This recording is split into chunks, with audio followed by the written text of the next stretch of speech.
ए जी उमरी घुमरी पिरियायनी हमके के बोलाई हो जी।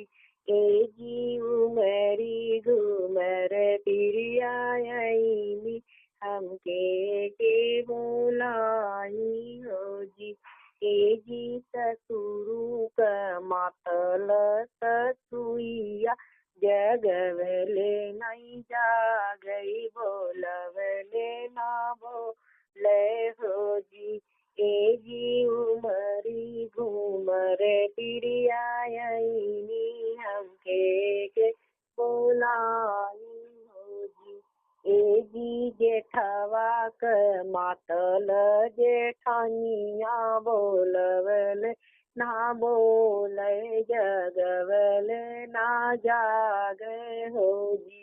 ए जी उमरी घूमर पिरियायनी हमके के बोलाई हो जी। ए जी देवरा के मातली ना नदिया जगवले ना जागे बोलवले ना बोले हो जी। ए जी उमरी घुमरी पिरियायनी हमके के बोलाई हो जी।